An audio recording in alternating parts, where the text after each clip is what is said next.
Hello everyone, সবাইকে স্বাগতম another brand new video in my channel। তো রিয়াল মাদ্রিদ কাল মুখোমুখি হতে যাইতেছে লা লিগা ম্যাচে রিয়াল সোসিয়েদাদের সাথে এওয়ে ম্যাচ।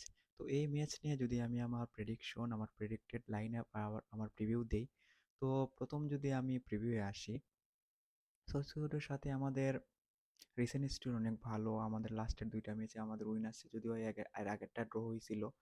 আর আমাদের লাস্ট 10 বছরে আমাদের সোসিয়েদাদের সাথে ড্র নাই, লস নাই। তো এখন যদি আমি আমার প্রেডিক্টেড লাইন আপে আসি, এই ম্যাচে যদি স্কোয়াড নিউজ দিয়ে থাকে আপনাদের,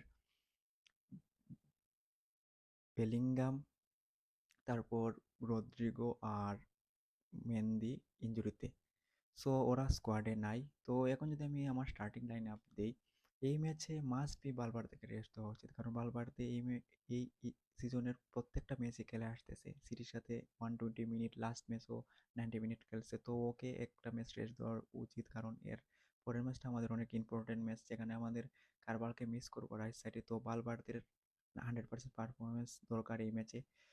তো এখন যদি আমি আমার লাইন আপ দিয়ে থাকি, লুডিন স্টার্ট করবে, আর ব্যাক লাইনে লুকাস ভাস্কো স্টার্ট করবে আই থিঙ্ক। আর সেন্টার ব্যাক পেয়ারে নাচোর সাথে মিলিটাও স্টার্ট করতে পারে, অনেকদিন পর ও একটা স্টার্ট পেতে পারে এই ম্যাচে। আর মেহেন্দি ইঞ্জুরিতে, সো গার্সিয়া স্টার্ট করবে লেফট ব্যাকে। আই ডোন্ট থিঙ্ক যে কামাভিঙ্গাকে স্টার্ট দিতে পারে আঞ্চলতি। আর মিডে যদি বালবার থেকে রেস্ট দেয়, বালবারদের জায়গায় সেবাস্কো স্টার্ট করতে পারে। আর ক্রুসের সাথে সোয়ামিনি স্টার্ট করতে পারে ডাবল পিভট হিসেবে। আর যদি আমি বেলিংহামের জায়গায় এই ম্যাচে টাইম দিয়ে স্টার্ট করবে 100%। তারপর ফ্রন্ট লাইনে ভিনিসিয়াস স্টার্ট করতে পারে, আর ভিনিসিয়াসের সাথে জোসেলু স্টার্ট করতে পারে। আর হয়তো বা ভিনিসিয়াসকে স্টার্ট না দিয়ে আর্দা গোলাকেও স্টার্ট দিতে পারে আঞ্চলতি।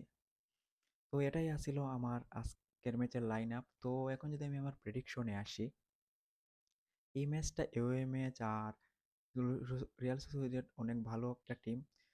এওয়ে ম্যাচ আমাদের জন্য, আমাদের top goal scorer Bellingham missing, তারপর অনেক প্লেয়ারকে রেস্ট দিতে পারে আঞ্চলিক। তো এটা একটা হার্ড একটা ম্যাচ হইতে যেতেছে আমাদের জন্য। যদিও আমাদের লাল লিগা 99.99% কনফার্ম, আমাদের আর হাতে আর যতগুলো পয়েন্ট আছে তার মধ্যে 10-এর কম পয়েন্ট মিলিয়ে আমরা লাল লিগা চ্যাম্পিয়ন হয়ে যাব। তো এই ম্যাচটা তেমন কোনো ইম্পর্টেন্ট ম্যাচ না, তো এই ম্যাচে অনেক প্লেয়ারকে রেস্ট দিতে পারে আঞ্চলিক।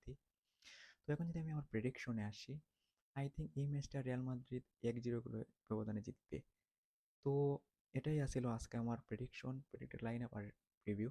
তো আপনার আপনার প্রেডিকশন কমেন্ট সেকশনে জানাতে পারেন, আর যদি ভিডিও ভালো লাগে ভিডিও লাইক করতে পারেন, চ্যানেল সাব করতে পারেন।